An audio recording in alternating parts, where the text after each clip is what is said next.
Of note, Veterans Legacy Memorial Keeps Veteran Stories Alive by James LaPaglia, National Cemetery Administration.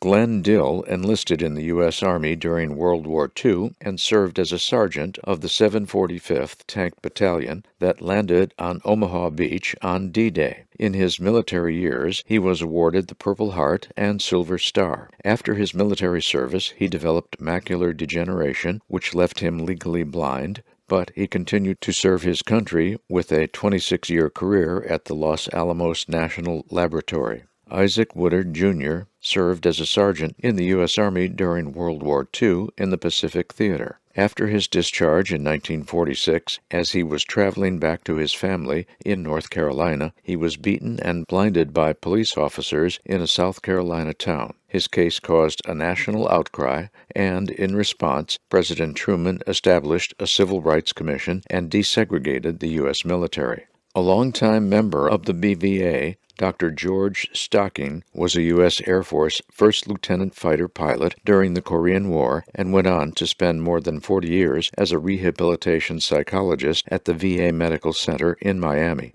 So that their stories and others like them will continue to be told and seen by others, the National Cemetery Administration provides the Veterans Legacy Memorial VLM website, www.va.gov/remember, the nation's first digital platform dedicated entirely to the memory of more than 4.3 million veterans interred in VA's national cemeteries and in VA grant-funded cemeteries. Launched in 2019, individual veteran profile pages are populated with military service and cemetery information. This publicly available information is gathered from VA records and includes service branch with logo, dates of birth and death, rank, war period, decorations, emblem of belief, and cemetery information. Interactive features added to the site in 2020 and 2021 now allow family, friends, and others to post tributes, comments, upload images, share their veterans' military service timeline and achievements, biographical information, historical documents, and more.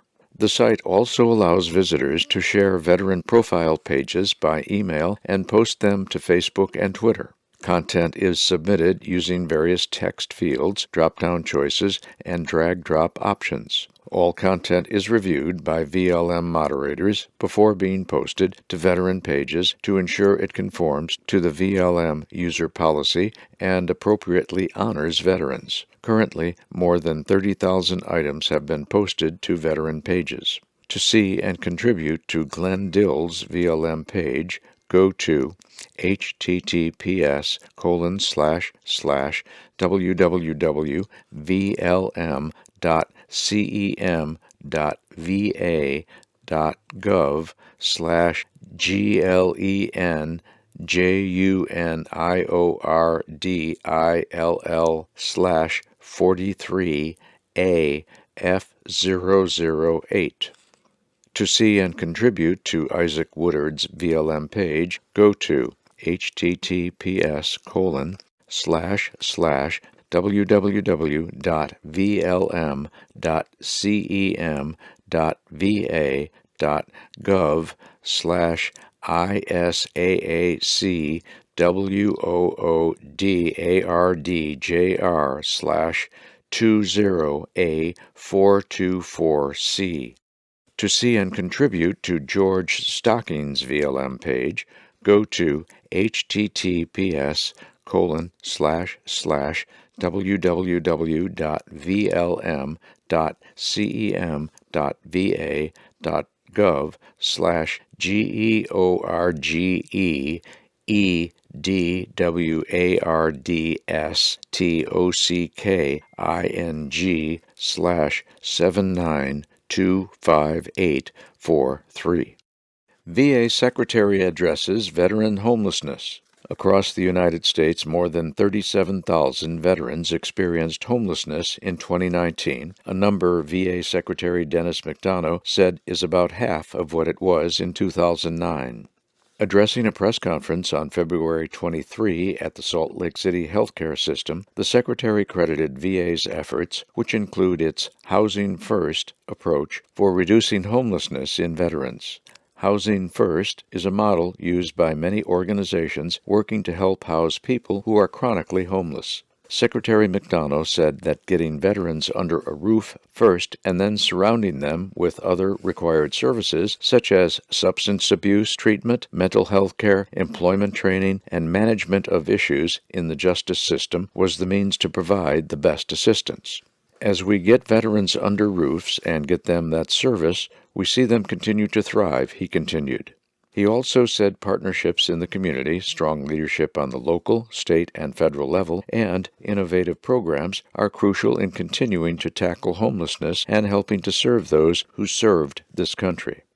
Building on those partnerships, using these resources and proven strategies, I'm confident we'll end veteran homelessness in this country, he stated. Registration open for Summer Sports Clinic. A colorful graphic image containing light blue and gold in the background accompanies this of-note entry. The image is a poster promoting the sports clinic. The highlight of the poster is a long-haired young man dressed in a wetsuit standing on a surfboard with waves and ocean water in the background. The clothing he is wearing includes a gold-colored t-shirt from the Summer Sports Clinic containing a logo and the words National Veterans Summer Sports Clinic. A QR code on the poster can be used to register for the event. Other important information on the poster includes Facebook, Twitter, and Instagram identifiers for the clinic, which are SPORTS4VETS, in each case, as well as the hashtag Summer Sports Clinic. The brief blurb begins as follows. Registration for the 2022 National Veterans Summer Sports Clinic, NVCCS, held August 7 through 12 in San Diego, is open until April 1 and limited to the first 150 veteran applicants. The clinic is a rehabilitation sports and recreation for veterans with disabilities, with the primary objective being an improvement in the quality of life for such veterans through exciting summer sports. Participation is open to veterans whose current rehabilitation goals would benefit from the value of adaptive summer sports and who are actively engaged in VA healthcare, in-blind rehabilitation, physical rehabilitation, mental health treatment, or therapy for spinal cord injuries, amputations, neurological conditions, PTSD, burns, and traumatic brain injury/polytrauma. To register or learn more about NVSSC, visit www.summersportsclinic.va.gov and follow VA Adaptive Sports Programs on Facebook, Twitter, and Instagram at SPORTS4VETS. Research results reveal impact of blast exposure.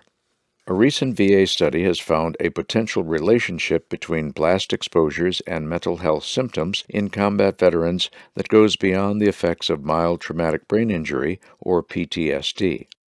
The study is believed to be the first of its kind using involved interviews and self-report measures. It includes 275 veterans who served in combat during the post-9/11 conflicts in Iraq and Afghanistan. More than 70% of the subjects of the study had a history of blast exposure, many of whom had not experienced a TBI or PTSD. Exposure to blast is an independent factor influencing psychiatric symptoms in veterans beyond PTSD and a mild TBI, the researchers wrote in their conclusion. Quote, blast exposure ... should be considered in the cause of psychiatric symptom presentation and complaints, unquote. The findings of the study appeared in the Journal of Psychiatric Research in September 2021.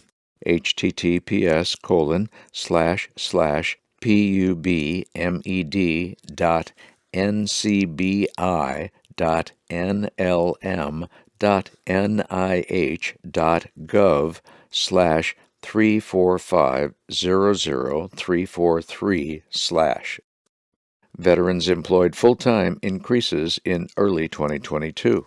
Although the veteran unemployment rate rose in January, so did the number of veterans who found jobs. According to data from the Bureau of Labor Statistics, reported in Military Times, February 4, a rush of veterans re-entering the job market in January reflected a nationwide trend toward higher levels of working-age Americans participating in the workforce. The unemployment rate for all veterans rose from 3.2% in December to 3.8% in January, but the number of veterans who had full-time employment rose by more than 430,000 individuals. Overall, about 8.9 million veterans sought full-time jobs in January, up more than 500,000 individuals from the last month of 2021. Much of that was driven by veterans of the Iraq and Afghanistan wars era. About 200,000 more young veterans reported looking for work in January than in December, pushing the group's labor participation rate to nearly 80%. Veterans have typically fared better than their civilian peers in the monthly unemployment estimates. January was the 60th time in the last 61 months that the veterans' unemployment rate was lower than the national rate. Even so, lawmakers in recent years have created a number of targeted jobs programs aimed at transitioning service members and veterans struggling with their return to civilian life. 75 VHA videos for 75 years. To support its year-long effort, the Veterans Health Administration, VHA, 75th Anniversary Campaign created a series of 75 videos. The video series is an effort to encourage veterans to make more informed choices about the health care they receive by offering new and additional information highlighting VHA's unique initiatives, innovations, and contributions to medicine as well as its committed care to America's veterans. The videos cover dozens of topics, including precision oncology, emergency medicine, VHA moonshots and cancer studies, suicide prevention, and lethal means safety. The videos are housed at bit.ly/3 uppercase I, lowercase w, uppercase S, uppercase Z, 3, uppercase U.